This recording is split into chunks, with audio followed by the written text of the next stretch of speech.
Praise the Lord. യെശയ്യാവിൻ്റെ പുസ്തകം 17-ാം അധ്യായം അതിൻ്റെ 1 മുതൽ 14 വരെയുള്ളതായ വേദവാക്യങ്ങൾ. ദമേശേക്കിനെ കുറിച്ചുള്ള പ്രവാചകം, ഇതാ ദമേശേക്ക് ഒരു പട്ടണമായിരിക്കാതെ വണ്ണം നീങ്ങിപ്പോയിരിക്കുന്നു, അത് ശൂന്യ കൂമ്പാരമായി തീരും. അരോവേർ പട്ടണങ്ങൾ നിർജ്ജനമായിരിക്കുന്നു, അവ ആട്ടിൻകൂട്ടങ്ങൾക്കായിരിക്കും. ആരും പേടിപ്പിക്കാതെ അവ അവിടെ മേഞ്ഞു കിടക്കും. എഫ്രൈമിൽ കോട്ടയും ദമേശേക്കിൽ രാജ്യത്വവും ഇല്ലാതെയാകും. അരാമിൽ ശേഷിച്ചവർ ഇസ്രായേൽ മക്കളുടെ മഹത്വം പോലെയാകും എന്ന് സൈന്യങ്ങളുടെ യഹോവ അരുളി ചെയ്യുന്നു. അന്നാളിൽ യാക്കോബിൻ്റെ മഹത്വം ക്ഷയിക്കും, അവൻ്റെ ദേഹപുഷ്ടി മെലിഞ്ഞു പോകും.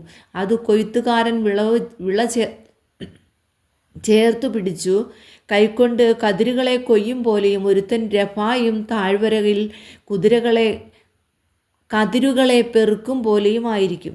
ഒലിവ് തല്ലുമ്പോൾ വൃക്ഷാഗ്രത്തിൽ 2-3 കായോ, ഫലവൃക്ഷത്തിൻ്റെ കൊമ്പുകളിൽ 4-5 കായോ, ഇങ്ങനെ കാലാ പറിപ്പാൻ ചിലത് ശേഷിച്ചിരിക്കും എന്ന് ഇസ്രായേലിൻ്റെ ദൈവമായ യഹോവ അരുളി ചെയ്യുന്നു.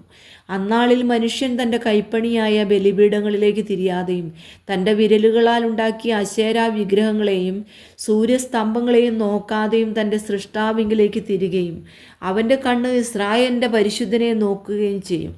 അന്നാളിൽ അവൻ്റെ ഉറപ്പുള്ള പട്ടണങ്ങൾ അമോര്യരും ഹിവ്യരും ഇസ്രായേൽ മക്കളുടെ മുമ്പിൽ നിന്ന് ഉപേക്ഷിച്ചു പോയ നിർജ്ജനദേശം പോലെയാകും.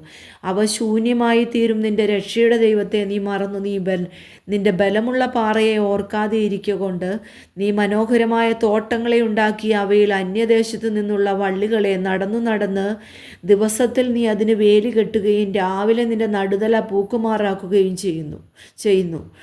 എങ്കിലും കഠിനമായ മുറിവും തീരാത്ത വ്യസനവും തട്ടുന്ന ദിവസത്തിൽ കൊയ്ത്തു പോയി പോകും. അയ്യോ, അനേക ജാതികളുടെ മുഴക്കം, അവർ കടലിൻ്റെ മുഴക്കം പോലെ മുഴങ്ങുന്നു. അയ്യോ, വംശങ്ങളുടെ ഇരച്ചിൽ, അവർ പെരുവെള്ളങ്ങളുടെ ഇരച്ചിൽ പോലെ ഇരയ്ക്കുന്നു. വംശങ്ങൾ പെരുവെള്ളങ്ങളുടെ ഇരച്ചിൽ പോലെ ഇരയ്ക്കുന്നു എങ്കിലും അവൻ അവരെ ശാസിക്കും. അപ്പോൾ അവർ ദൂരത്തേക്ക് ഓടിപ്പോകും.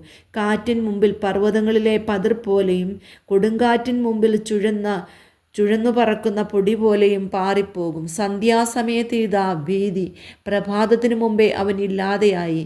ഇതു നമ്മെ കൊള്ളയിടുന്നവരുടെ ഓഹരിയും നമ്മോട് പിടിച്ചു പറിക്കുന്നവരുടെ പങ്കും ആകുന്നു.